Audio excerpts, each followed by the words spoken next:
ಮತ್ತೆ ವಾತಾವರಣಕ್ಕೆ ಸಂಬಂಧಪಟ್ಟಿರುವಂತಹ ಇಲಾಖೆ ಕೂಡ ಪ್ರತಿ ಸಲ ಹೇಳ್ತಿತ್ತು ಈಗ ಮಳೆ ಶುರುವಾಗೋದಕ್ಕೆ ಇದೆ ಅಂತ.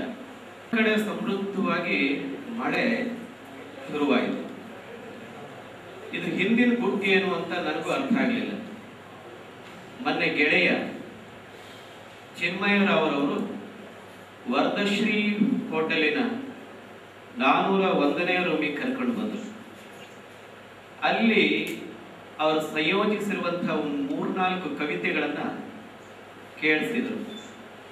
ಆವಾಗ ನನಗೆ ಅದರ ಹಿಂದಿನ ರಹಸ್ಯ ಅರ್ಥ ಆಯಿತು. ಸಂಗೀತಕ್ಕೆ ಮಳೆಯನ್ನ ತರಿಸುವ ಶಕ್ತಿ ಇದೆ ಅಂತ. ಹೇಗೆ ಒಂದು ಸ್ಪಷ್ಟ, ಮಳೆ ಬಂದ್ರೆ ಕೇಳೋ ಮಗ ಉಂಡ್ರೆ ಕೇಳೋ ಅಂತ ಪ್ರಸಿದ್ಧವಾದ ಗಾದೆ ಇದೆ. ಮಳೆ ಸಮೃದ್ಧಿಯ ಸಂಕೇತ. 1-2 ದಿನದಿಂದ ಜಿನುಗ್ತಾ ಇದ್ದ ತುಂತುರು ಇವತ್ತು ಧಾರೆಯಾಗಿ ಸಾಗರವಾಗಿ ಹರಿಯಿತು.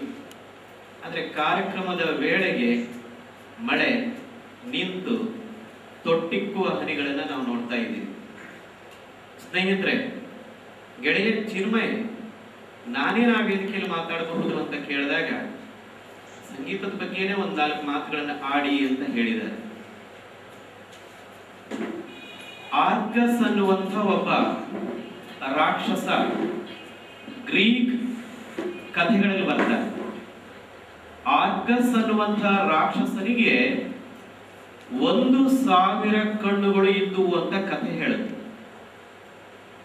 ಅವನನ್ನು ಗೆಲ್ಲುವುದಕ್ಕೆ ದೇವತೆಗಳಿಂದ ಆಗೋದೇ ಇಲ್ಲ.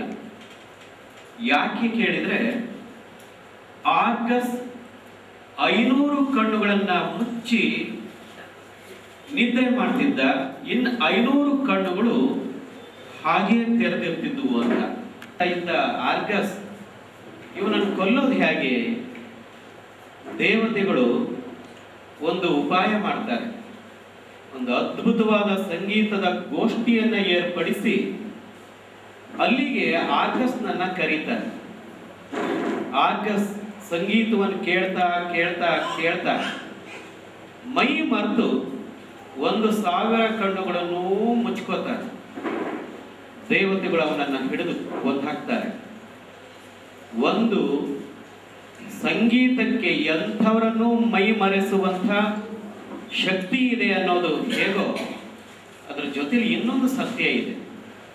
ಅದ್ಯಾವುದು ಅಂತಂದ್ರೆ, ಕೆಟ್ಟದ್ದನ್ನ ವಿನಾಶ ಮಾಡುವ ಶಕ್ತಿ ಆ ಆರ್ಗಸ್ ಕಥೆ ಹೇಳ್ತಾ ಇದೆ. ಸಂಗೀತಕ್ಕೆ ಆ ಶಕ್ತಿ ಕೂಡ ಇದೆ ಅಂತ. ಇಂಡಿಯನ್ ಮನಸ್ಸಿದೆಯಲ್ಲ, ನಮ್ಮ ಭಾರತೀಯರ ಮನಸ್ಸು ಸಂಗೀತದಿಂದ ತುಂಬಿಕೊಂಡಿರೋ ಮನಸ್ಸದು. ರಾಮಾಯಣದ ಜಾಂಬವಂತ ಹನುಮಂತ ಅಷ್ಟೇ ಯಾಕೆ, ಅದರಲ್ಲಿ ಬರುವಂತಹ ಆಂಟಿ ರೋಲ್ ಇದೆಯಲ್ಲ ರಾವಣ, ಆ ಕಾಲದ ಬಹಳ ಪ್ರಸಿದ್ಧವಾಗಿರುವಂತಹ ಸಂಗೀತಗಾರ ಆಗಿದ್ದ ಅನ್ನೋದನ್ನ ರಾಮಾಯಣ ಹೇಳ್ತಾ ಇದೆ. ಇನ್ನು ಮಹಾಭಾರತಕ್ಕೆ ಬಂದ್ರೆ ಕೃಷ್ಣನ ಕೊರಳಿನ ಆ ಕೊಳಲಿನ ನಿನಾದ ಇಡೀ ಮಹಾಭಾರತದ ತುಂಬ ಆವರಿಸಿಕೊಂಡಿರೋದನ್ನ ನಾವು ನೋಡ್ತೀವಿ. ನಮ್ಮ ಜನಪದ ಸಂಕಥನಗಳಿಗೆ ಬಂದ್ರೆ ಎಲ್ಲಾ ಜನಪದದ ನಾಯಕರು ಕೂಡ ಒಂದಿಲ್ಲೊಂದು ವಾದ್ಯದ ಜೊತೆಯಲ್ಲಿ ಹಾಡ್ತಾ ಇದ್ದ ಉಲ್ಲೇಖಗಳನ್ನ ನಾವು ನೋಡ್ತೀವಿ. ಅಂದ್ರೆ ನಮ್ಮನ್ನ ಆವರಿಸಿದ್ದು ಬಹಳ ಮುಖ್ಯವಾದ ಮಾತು. ಅದಕ್ಕಂತಲೇ ಅನೇಕ ಹೇಳ್ತಾರೆ, ಅನಾದಿ ಕಾಲದಿಂದ ಈ ಗೀತ ಬಂದಿದ್ದಾನೆ.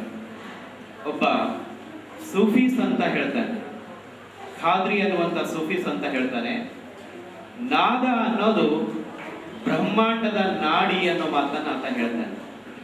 ಸ್ನೇಹಿತರೆ, ಎಲ್ಲಾ ಸಂಗೀತದ ಹಾಗೆ ಚಿತ್ರ ಸಂಗೀತ ಇದೆ, ಒಂದ್ ಕಡೆ ರಂಗ ಸಂಗೀತ ಇದೆ, ಜನಪದ ಸಂಗೀತ ಇದೆ, ಯಕ್ಷಗಾನದ ಸಂಗೀತ ಇದೆ, ಸುಗಮ ಸಂಗೀತ ಇದೆ, ಇದ್ರ ಜೊತೆಯಲ್ಲಿ ಅಭಿಜಾತ ಸಂಗೀತ ಇದೆ. ಒಟ್ಟೊಟ್ಟಿಗೆ ಈ ಕಾಲಕ್ಕೆ ಬಂದ ಹೊಸ ಸೇರ್ಪಡೆ ಯಾವುದು ಅಂತಂದ್ರೆ ಚಿತ್ರ ಸಂಗೀತ. ಚಿತ್ರಕ್ಕೆ ಯಾವಾಗ ಮಾತಿನ ಶಕ್ತಿ ಬಂತೋ ಅವತ್ತು ಚಿತ್ರ ಸಂಗೀತ ಶುರುವಾಗುತ್ತೆ. 1893 ಹೊತ್ತಿಗೆ ಮೊದಲ ಮೂಕಿ ಸಿನಿಮಾ ಬಂತಲ್ಲ, ಅದರ ತರುವಾಯದಲ್ಲಿ ಒಂದು ರಾಜ ಹರಿಶ್ಚಂದ್ರ ಅನ್ನುವಂಥ ಕಥೆಯನ್ನ ದಾದಾ ಸಾಹೇಬ್ ಫಾಲ್ಕೆ ಇಂಡಿಯಾದಲ್ಲಿ ತಂದರು. ಅದು ಮೂಕಿ ಸಿನಿಮಾ ಆಗಿದ್ದದ್ದು. ಆದರೆ ಅಮೆರಿಕದ ದಿ ಲೈಟ್ಸ್ ಸುಮಾರು ಒಂದು 20 ವರ್ಷದ ನಂತರ 1934 ಹೊತ್ತಿಗೆ ಸತಿ ಸುಲೋಚನಾ ಅನ್ನುವಂಥ ಸಿನಿಮಾ ಕನ್ನಡದಲ್ಲಿ ಬಂತು. ಅದಕ್ಕೆ ಮಾತು ಬಂತು, ಧ್ವನಿ ಬಂತು. ನಿಮ್ಮ ಪ್ರಕಾರ ಚಿತ್ರ ಸಂಗೀತಕ್ಕೆ ಜೀವ ಬಂದದ್ದು 1934ರಲ್ಲಿ. ಸುಮ್ಮನೆ ಕೂತ್ ಲೆಕ್ಕ ಹಾಕದೆ ಚಲನಚಿತ್ರಕ್ಕೆ ಮಾತು ಬಂದು 80 ವರ್ಷ ಆಯಿತು. 80 ವರ್ಷ ಆಗಿದೆ. ಚಲನಚಿತ್ರ ಸಂಗೀತಕ್ಕೆ ಕನ್ನಡದ ಸಂದರ್ಭದಲ್ಲಿ ಬಹಳ ದೊಡ್ಡ ಹಿನ್ನೆಲೆ ಇದೆ. ಪೂರಾಸಿ ಅಂತವರು, ಕಣಗಾಲ ಪ್ರಭಾಕರ್ ಶಾಸ್ತ್ರಿ ಅಂತವರು, ಜಿ.ವಿ. ಅಯ್ಯರ್ ಅಂತವರು, ಬಹಳ ಜನ ಇದಕ್ಕೆ ಬಹಳ ದೊಡ್ಡ ರೀತಿಯಲ್ಲಿ ಸಂಗೀತವನ್ನು ಕೊಟ್ಟು ಕನ್ನಡದ ಸಂಗೀತವನ್ನ ಅದರ ಅಂತಃಸತ್ವವನ್ನು ಹೆಚ್ಚು ಮಾಡುವಂತ ಪ್ರಯತ್ನವನ್ನು ಮಾಡಿದ್ದಾರೆ. ಜನ ಇದಾರಲ್ಲ, ನಮ್ಮ ಎಸ್.ಕೆ. ಕರೀಂ ಖಾನ್ ಕೂಡ ಸೇರಿದ ಹಾಗೆ, ಟಿ.ಜಿ. ಲಿಂಗಪ್ಪನಂತವರು ಬಂದ್ರಲ್ಲ, ಅವರು ಎಲ್ಲ ಏನನ್ನ ಅಂತಂದ್ರೆ ಒಂದು ಪಕ್ಕಾ ಸಂಗೀತದ ಒಂದು ಗತ್ತು ಅವ್ರಿಗೆ ಗೊತ್ತಿತ್ತು. ಸಂಗೀತದ ಪರಂಪರೆಯ ಬೇರುಗಳನ್ನು ಇಟ್ಟುಕೊಂಡು ಕನ್ನಡದ ಸಾಹಿತ್ಯವನ್ನು ಓದಿಕೊಂಡು ಕನ್ನಡ ಸಾಹಿತ್ಯದ ಎಲ್ಲಾ ಛಂದಸ್ಸುಗಳನ್ನು ಇಟ್ಕೊಂಡು ಮೊಟ್ಟುಗಳನ್ನು ಇಟ್ಕೊಂಡು ಅದ್ಭುತವಾಗಿ ಬರೆದ್ರು.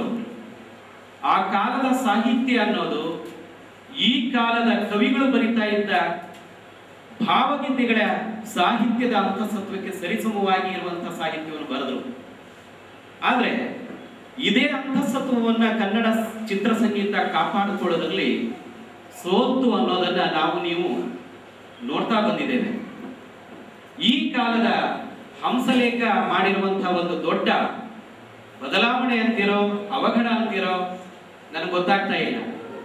ಆದ್ರೆ ನಿಂತ ತಿಳಿಯಾದ ನೀರಿಗೆ ಒಂದು ದೊಡ್ಡ ಕಲ್ಲನ್ನ ಎಸೆಯುವಂತ ಪ್ರಯತ್ನವನ್ನ ಹಂಸಲೇಖ ಮಾಡಿದ್ರು. ಹಂಸಲೇಖ ಏನನ್ನ ಮಾಡಿದ್ರು ಅಂತಂದ್ರೆ, ಸಂಗೀತ ನನಗೆ ಗೊತ್ತಿದೆ, ಆದ್ರೆ ಸಂಗೀತದ ನೆಲೆಯಿಂದ ಬೇಕಾದ ಕಡೆ ಸ್ವೈರತೆಯಿಂದ ಸ್ವಚ್ಛಂದತೆಯಿಂದ ನಾನು ಹಾರುವ ಪ್ರಯತ್ನವನ್ನು ಮಾಡ್ತೀನಿ ಅಂತಂದ್ರು.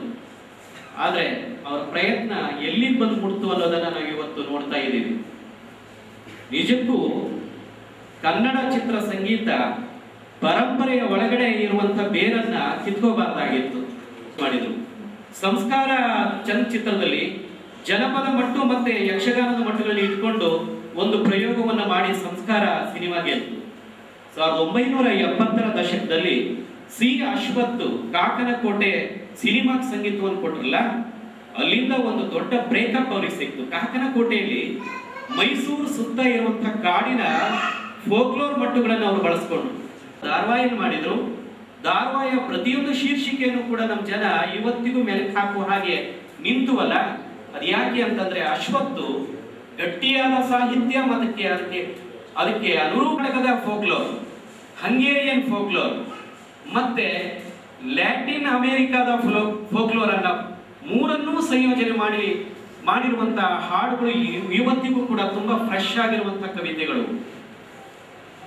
ಹಿಂದಿನಲ್ಲಿ ಇಂಥ ಪ್ರಯತ್ನಗಳನ್ನ ಮಾಡಿದ್ದಾರೆ. ಸುಮ್ಮನೆ ಹೋಗೋದು, ಜನರ ಹತ್ರ ಹೋಗೋದು. ಒಬ್ಬ ಜೋಗಿ ಹೇಗೆ ಹಾಡ್ತಾನೆ, ಭಿಕ್ಷೆ ಬೇಡುವಂತ ಒಬ್ಬ ಭಿಕ್ಷುಕ ರಸ್ತೆ ಪಕ್ಕದಲ್ಲಿ ಹೇಗೆ ಹಾಡ್ತಾನೆ ಅಂದ್ರೆ, ಜನರ ನಡುವೆ ಹುಟ್ಟುವಂತ ಮಟ್ಟುಗಳಿಗಿರುವಂತ ಅಂತಃಶಕ್ತಿ ಯಾವುದು ಅಂತ ಆ ಹುಡುಕಾಟವನ್ನ ಮಾಡ್ತಾ ಅಂತ ಹಾಡುಗಳನ್ನು ತಗೊಂಡು ಬಂದು ಅದ್ಭುತವಾಗಿ ಪ್ರಯೋಗವನ್ನು ಮಾಡಿರುವಂತ ಸಾಧ್ಯತೆಗಳಿದಾವೆ. ಕನ್ನಡದಲ್ಲೇ ಅಂಥದ್ದಾಗಿದೆ. ಕಂಸಾಳೆಯ ಮಟ್ಟುಗಳಲ್ಲಿ ಹೊಸ ನೀರಿನ ಪ್ರವೇಶ ಆಗ್ತಾ ಇದೆಯಲ್ಲ, ಅದು ಹೊಸ ಭರವಸೆಯನ್ನ ನಮಗೆ ಹುಟ್ಟಾಗ್ತಾ ಇದೆ ಅಂತಲೇ ನನ್ನ ಭಾವನೆ. ಸ್ನೇಹಿತರೆ, ಸಂಗೀತ ಅನ್ನೋದು ವಾದ್ಯದ ಜೊತೆಲೇ ಇದೆ. ಆದ್ರೆ ನಾವು ಗಮನಿಸಬೇಕಾದದ್ದು, ವಾದ್ಯ ಅಂತಂದ ಕೂಡಲೇ ಒಂದು ಪಿಟೀಲು, ಒಂದು ಸಿತಾರು, ಒಂದು ವೀಣೆ, ಒಂದು ಜಲತರಂಗ ಅಂತೀವಲ್ಲ, ನನ್ನ ಪ್ರಕಾರ ಬಹಳ ದೊಡ್ಡ ವಾದ್ಯ ಅಂತಂದ್ರೆ ಈ ದೇಹ. ಒಬ್ಬ ಗಾಯಕ ಅನ್ನೋನು ಅವನು ಜೀವಂತ ವಾದ್ಯ ಆಗಿರ್ತಾನೆ, ಒಂದು ಜೀವಂತ ವಾದ್ಯ. ಆದ್ರೆ ಹೊಸ ತಲೆಮಾರಿನ ಅನೇಕ ಸಂಗೀತಗಾರರು ಏನ್ ತಪ್ಪು ಮಾಡಿದ್ರು ಅಂತಂದ್ರೆ, ಭಾರತೀಯ ಸಂಗೀತದ ಮೂಲ ಸತ್ವ ಯಾವುದರಲ್ಲಿದೆ ಅಂತಂದ್ರೆ ಮಾಧುರ್ಯದಲ್ಲಿದೆ. ರಫಿ ಹಾಡಿರುವಂತಹ ಹಾಡುಗಳು, ಮುಖೇಶ್ ಹಾಡಿರುವಂತಹ ಹಾಡುಗಳು ಇದೆ ಅಂತಂದ್ರೆ ಮಾಧುರ್ಯವನ್ನ ಬೆನ್ನಹತ್ತಿ ಯಾವ ಸಂಗೀತದ ನಿರ್ದೇಶಕ ಹೊರಡ್ತಾನೋ ಖಂಡಿತ ಒಂದು ಒಳ್ಳೆಯ ಸಂಗೀತವನ್ನು ಕೊಡ್ತಾನೆ. ಆದ್ರೆ ಎಲೆಕ್ಟ್ರಾನಿಕ್ ಸಂಗೀತ ಅನ್ನೋದು ಏನಿದೆ, ನೀವು ಕೇಳಲೇಬೇಕಾದ್ರೆ ಈ ಮಾತನ್ನ ಅರ್ಥ ಮಾಡ್ಕೊಳ್ಳೋದಕ್ಕೆ ನಮಗೂ ಸಾಧ್ಯ. ಒಂದು ಹಾಡಿನ ನಡುವೆ ಬರುವಂತ ಮೌನ ಇದೆಯಲ್ಲ, ಆ ಮೌನ ನಮ್ಮ ಮನಸ್ಸಿಗೆ ನಾಟುತ್ತೆ, ಮನಸ್ಸಿಗೆ ಇಳಿತದೆ, ನಮ್ಮ ಅಂತರ್ಗವನ್ನು ಮುಟ್ಟುತ್ತೆ. ಮತ್ತೆ ಅಶ್ವಥ್ ಉದಾಹರಣೆ ತಗೋಬೇಕು ನಾವು. ಮೈಸೂರು ಮಲ್ಲಿಗೆಯಲ್ಲಿ ಮೊದಲ ದಿನ ಮೌನ ಅನ್ನುವಂಥ KS ನ ಕವಿತೆ ಇದೆಯಲ್ಲ, ಹಾಗೆ ಅಡಿಗರ ಕವಿತೆಯನ್ನ ಮತ್ತೊಂದು ಕವಿತೆಯಲ್ಲಿ ಅಶ್ವಥ್ ಪ್ರಯೋಗ ಮಾಡಿದ್ರು. ಮೌನ ತಬ್ಬಿತು ಜಗವ ನುಂಗಿ ಹಾಕ್ತಾ ಬರುತ್ತೆ. ಆ ಮೌನ ಆವರ್ತಾ ಬರುತ್ತೆ. ಆ ಮೌನ ಬೇರೆ. ಮದುವೆ ಆಗಿರುವಂತ ಹೆಣ್ಮಗಳು ಹೊಸ ಪರಿಸರಕ್ಕೆ ಬಂದಾಗ ಅವಳಿಗೆ ಆಗುವಂತ ಭಯ ಇದೆಯಲ್ಲ, ಅಲ್ಲಿ ಹುಟ್ಟಿಕೊಂಡಿರುವಂತ ಮೌನ ಬೇರೆ. ಒಬ್ಬ ಒಳ್ಳೆಯ ಸಂಗೀತಗಾರ ಮೌನಕ್ಕೆ ಹೆಚ್ಚಿನ ಆದ್ಯತೆಯನ್ನು ಕೊಡ್ತಾನೆ. ಮತ್ತು ಉಲ್ಲಂಘನೆಯ ಮಾತನ್ನ ನಾನು ಹೇಳಬೇಕು ಅಂದ್ರೆ, ಬರೀ ಮುರಿಯೋದೇ ಉಲ್ಲಂಘನೆ ಅಂತ ಅಲ್ಲ.